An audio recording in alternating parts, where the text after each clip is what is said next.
Everything sucks. You have no money in your bank account, but your car needs tires now. You're worried your friend might be mad at you and you kind of hate your job. But there's a little voice in your head telling you things will get better because they have to. But why do you know it'll get better? What is that voice?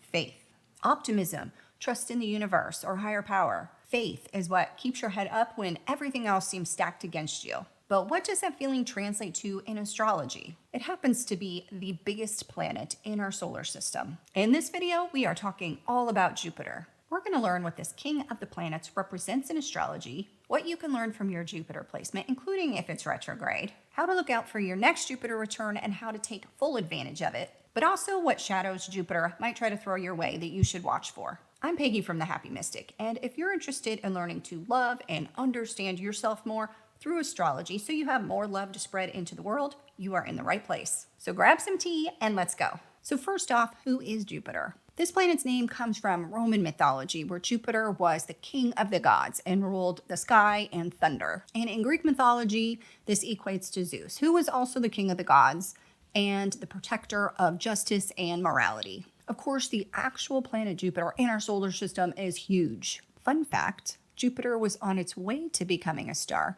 but then kind of ran out of gas before it got there. This planet lives large, and that is reflected in astrology. This is expansive energy, as in it wants to make everything bigger, more of it, expanded. And this type of energy can fuel growth wherever it's found in your chart or in whatever it's aspecting. Jupiter can also bring around a sense of optimism and open-mindedness, broadening your horizons. This is like the philosopher in your chart, pushing you to go out and find more meaning in life. And it's not going to send you out empty-handed, it's going to give you a little luck. Jupiter has been called the great benefic in astrology because it's linked to blessings and abundance. Sounds pretty good, right? So how can you take advantage of Jupiter in your chart? Well, the first easy thing you can do is look at Jupiter's house. These are the types of activities and situations that Jupiter can shine its lucky light on. And look at its sign, because this is the style that Jupiter prefers when you're acting out those parts of life of its house. So recognizing this is like recognizing untapped potential in your chart. Lean into those activities that Jupiter likes and in the style that Jupiter prefers. And you have just found something that Jupiter wants to expand for you, wants you to succeed at, wants to sprinkle with luck, want to grow as a person, succeed, feel more in tune to faith in your life. Make Jupiter happy and Jupiter will return the favor. For instance, here is Jupiter in Leo in the second house. In this placement, what does Jupiter want to bless and expand? In their second house of money, it's their bank account. And what kind of persona would Jupiter prefer that this individual take on in order to help them live large? It wants this person to be brave enough to express itself, be vulnerable and generous, and not play small. I've made this chart using my favorite Solar Fire astrology software. And if you want to learn how you can get a discount plus our exclusive bonuses, click the link in the description. Another way to pull out Jupiter's gifts is to look at his aspects. I tend to see both soft and hard aspects as either things that could help you or hurt you, depending on how you approach them. And any aspect that Jupiter is making is linking its expansiveness and its faith-finding to that planet. With soft aspects, these are like Jupiter's friends. And those planets are texting each other all day, with Jupiter being like, what do you need? Just ask and you shall receive.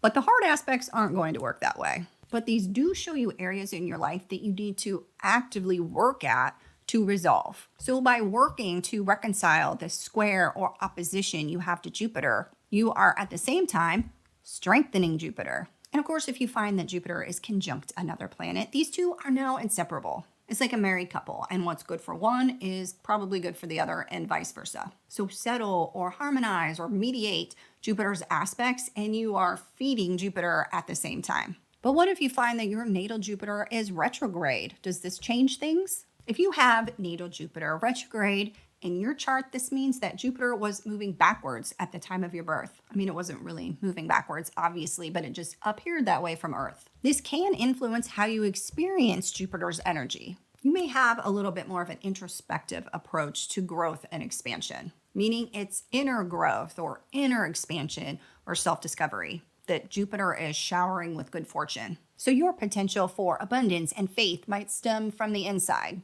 And one thing to keep in mind with Jupiter is that it's still on the move. Transiting Jupiter sticks around for about a year in each sign. So that will be approximately a year in each house, depending on your chart. This means that every year you have a new little seed planted in your chart that you can feed and water and nurture to build abundance or grow in that area. It's like a good luck charm, moving to a different part of your life every year, offering you new opportunities to grab onto if you recognize them.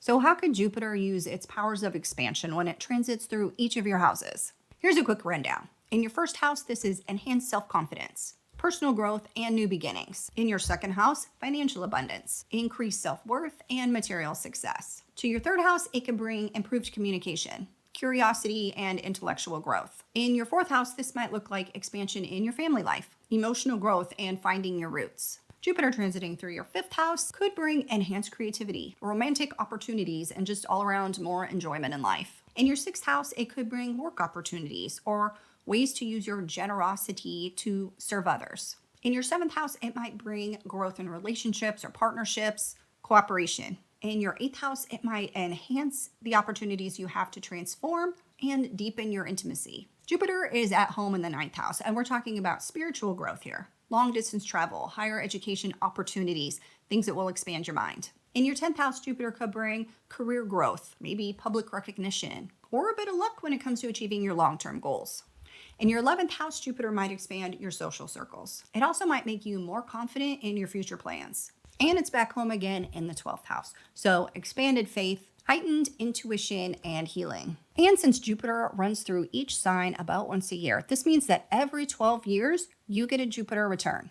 This is when transiting Jupiter returns to the same spot in your birth chart that it was when you were born. So this is like Jupiter's coming home party, like Jupiter squared, expanding on expansion. So when you're experiencing a Jupiter return, this is a time to push yourself out of your comfort zone. Expand your horizons, try something new, and if an opportunity comes along and it doesn't seem shady, then jump on it. Don't play small. You only get these once every 12 years. And you may feel confident or like you're invincible. But this brings me to another thing about Jupiter we should discuss. As much as I love this planet, it does have a shadow. So how can expansion and faith in life, optimism, and being sure of yourself go wrong? Well, it can morph into doing too much, wanting too much, never being satisfied, being naive, taking foolish risks, or being just plain arrogant. But how do you avoid Jupiter's pitfalls and stay on its bright side?